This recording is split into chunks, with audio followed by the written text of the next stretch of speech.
جور بخیر بچه، خوش آمدیم با ویدیوی بعدی. امروز درباره ساختن سنسیویتی و کنترل از او و یاد گرفتن از او برای دستای خود چی رقم را بشانین آموزش برتان تا آخر یاد میتم. 0 تا 100 سنسیویتی رو به شما توضیح میدم که از چی رقم هست، چند بخش هست، چی معنا داره، چی کاربردهای داره. ویدیو رو تا آخر بیننده باشین. جانم هستیم، بریم سراغ ویدیو.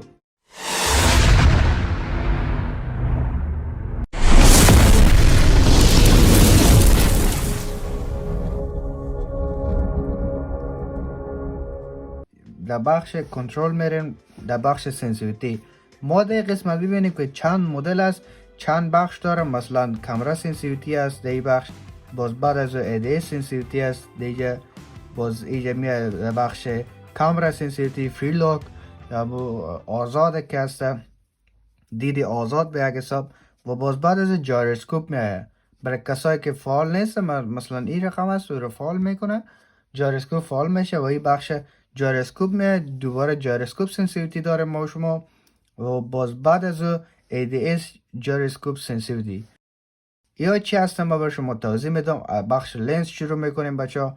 در بخش کامرا سنسیویتی که دست، مثلا ما هیچ فایر نمیکنیم، فقط تکان میتیم. او هم با چی؟ بدون جایروسکوپ، فقط با انگشت یا دست موبایل خود که این انگشت میشه به یک حساب تکان میتیم. این هست کامرا سنسیویتی. اولی چیز که هست کامرا سنسیویتی ای هست. و باز بعد از TTP نویسکوپ میای بچه. دقیق تر بر شما بگم، ای که تکان میدیم TTP نویسکوپ هستی. هم ما TTP هستیم هم نویسکوپ هستیم، اسکوپ نکردیم هنوز. TTP هستیم نویسکوپ. ای FP میشه، FP نویسکوپ میشه. باز و FP در کجاش هست؟ FP نویسکوپ در پالیش، TTP نویسکوپ، FP نویسکوپ. و باز بعد از بچه ها میایم یا که همین قسم میبینین شما رداد است و هلو با اسکوپ 3 میایه، باز اسکوپ 6 میایه، باز همونطور 2 4 و 8 میایه. و باز بعد از ADS سنسیویتی. ADS سنسیویتی چی است بچه ها؟ وقتی که شما مثلا فایر میکنین، در فایر هستین و هم فایر میکنین هم تکان میدیم، انگشتان امرای صفحه این تکان میدیم، ایمه خود برابر میکنیم به هر جایی که خواسته باشیم. نه مثلا اینجا میخواین شما تکان بخوره، انمی هم استارت نمیشه، با تو ریتو استارت شه یا با تو با میانواری کمبوتو استارت شه، باز شما تکان باید بتین. همین که فایر میکنین شما و تکان میتیم، ای هست ADS سنسیویتی. با در ای بخش در پایین که رفتیم ADS سنسیویتی، اینجا که میبینید ای از TTP نویسکوپ در بخش ADS سنسیویتی، TTP نویسکوپ، FP نویسکوپ. همه چیزهایی که در بالا هسته TTP نویسکوپ، FP نویسکوپ، همون قسم در پایین ما شما داریم TTP نویسکوپ، FP نویسکوپ. ولی از بخش ADS سنسیویتی وقتی که شما فایر میکنین، بالا که بود فایر نمیکردین، پایین که هسته فایر میکنین، هیچ فرق نمیکنه بچه ها. من شما بگم بالا فقط و فقط تنها تفاوت از این هست که اینجا فقط شما تکان میتین. در بخش دوم وقتی که فایر میکنین، در این بخش وقتی که شما فایر میکنین و تکان میتین. اینی مدل.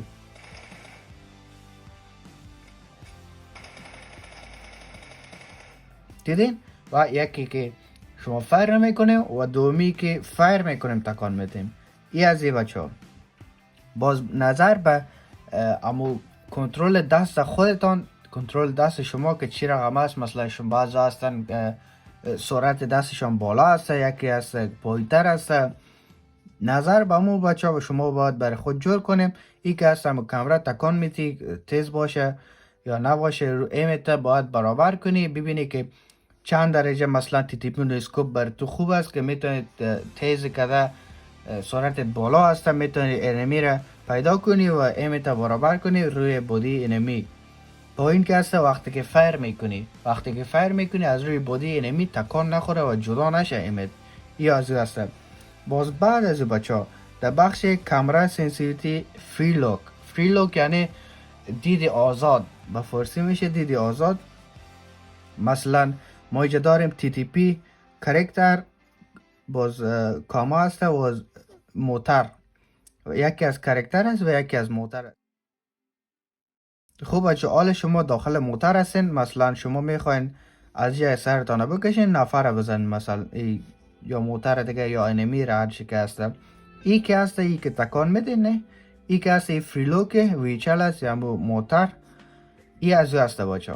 مثلا اینجا من دوباره میایم برازی در بخش سنسیویتی لنز پایین آخری تی تی پی کرکتر ویچه ای از تی تی پی هست بچه. تی تی پی داخل موتر که هستین ای از او هسته. باز بعد از اف پی کرکتر وقتی که شما اف پی میکنین بچه، ما از موتر پویشم، وقتی که شما اف پی داریم در قسمت بازی چشمک این سیل میکنین نه، مثلا رو من بگیرم این رقم سیل میکنین چپ و راستتونه، ای از او هسته، ای از بخش اف پی هسته. و باز بعد از او کامرا پراشوتین یا وقتی که شما چترتان آواز میکنین فراشوت یا چتر خود از تیاره که خود میندازین و آواز میکنین، ای از او کامرا هسته 160 150 از ماسه. باز بعد از اینال میریم در طرف جایروسکوپ بچه. جایروسکوپ چی هست ما به شما بگم. جایروسکوپ مثلا موبایل که تکان میتین چپ و راست میکنین، ای جایروسکوپ است که هر رقم خواسته باشین چپ راست موبایل تکان میتین، ولی ای لنز است، ای لنز گفته میشه، ای جایروسکوپ ای لنز. نال در بخش جایروسکوپ دقیقاً همون چیزی که ما شما در بخش لنز داشتیم، مثلا کامرا سنسیویتی و ADS سنسیویتی، دوباره میریم در بخش جایروسکوپ سنسیویتی داریم اینجا، ADS جایروسکوپ سنسیویتی، یعنی تقریبا یکی هسته ولی کارآمد از کاربرد از فرق میکنه. چون وقتی که شما در لنز میبینین شما تی تی پی نویسکوپ ما 65 است، 100 است یا 80 است، 120 است، این چی هسته، ولی جایروسکوپ میبینین که باید بیشتر باشه. اگه او را 100 کنین مثلا او 85 70 کنین میبینین که ای تکان نمیخوره اصلا، میبینین خیلی ضعیف شده خیلی. به همون خاطر جایروسکوپ باید از شما زیادتر باشه. از ما میشه 200 تا 250 280 همین اندازه است، بیشتر نیست کمتر هم نیست.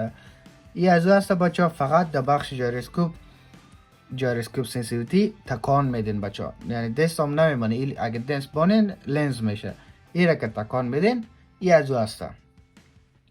باز دوباره در بخش جایروسکوپ میریم، میبینین بچه که اف پی و تی تی پی ما هنوز داریم، مثل لنز که ما کامرا لنز داشتیم، در بخش لنز کامرا سنسیویتی داشتیم، تی تی پی نویسکوپ، اف پی نویسکوپ، اینجا همون بخش داریم جایروسکوپ سنسیویتی، تی تی پی نویسکوپ، اف پی نویسکوپ. یعنی وقتی که شما ای تی تی پی است، وقتی که اف پی میکنین اف پی میشه، باز همون چیز تکان میده نه، باز هم جایروسکوپ دارین شما. به مو خاطر ای همو هسته، شما میتونین نظر به تکان دستتان، سنگینی موبایلتان، سرعت دست شما، سرعت رفلکس شما که میخواین زیاد باشه کم باشه، انمی را بتونین زودتر ایم خود برابر کنین، دیرتر برابر کنین که ایم پیدا کنین روی انمی برابر شه.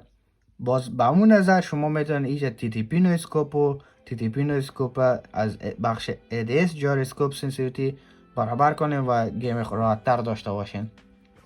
در بخش دوم که میان بچه ADS جایروسکوپ سنسیویتی چی است؟ این هم همون چیزی که ما به شما در بخش لنز توضیح دادم. در این در بخش لنز ADS سنسیویتی، ADS همون چیزی است که مثلا شما وقتی که فایر میکنین، دیدین هم فایر کردم هم جایروسکوپ استفاده کردم، هم فایر کردم و جایروسکوپ موبایل تکان دادم. وقتی که شما اسکوپ میکنین تکان میدین یا که بدون اسکوپ فرق نمیکنه. وقتی که شما فایر میکنین از این بخش است، از بخش جایروسکوپ پایین میریم، ADS جایروسکوپ سنسیویتی، ای از او هسته دیگه. ای جایروسکوپ دو بخش داره، فقط لنز است که بچه 3 بخش داره. یک از کامرا سنسیویتی فریلوک است که دید آزاد میشه، یا مثلا چشمک است و وقتی که موتر 6 هستن یا که فراشوت 3 دانه است، 1 2 3. ای از فراشوت است، یک از موتر بوده، یک هم کرکتر همون چشمکی که 4 طرف خود سیل میکردیم. ای هم از این بچه دیگه چیزی برای گفتن نیست درباره سنسیویتی، برای خود جور کنین. ما به شما گفتم که او چی کاربردها داره، چند بخش داره، بخشایش به شما توضیح دادم امید که به شما فایده کرده باشه. در کامنت ها بنویسین یا که مشکل تان نوشته کنین یا که بگیم از این ویدیو جور کو، از کدام بخش ویدیو جور کو، ما در این بخش مشکل دارم مثلا یا در او بخش مشکل دارم، برای ما ویدیو جور کو، یا که او دی نیست یا که ای دی نیست، وی پی این، یا که هر مشکل دیگه در بخش راجستر کار داشتین شما یا به هر بخش مشکل نداره، ما بر شما در بخش تنظیمات باشه یا هر چیز از این یا کل از این بخشا رو ما به شما توضیح میدم که چی است چی نیست. دیگه لایک، کامنت و سابسکرایب از یادتان نره بچه ها. جانم هستین تا ویدیو بعد. الله حافظ.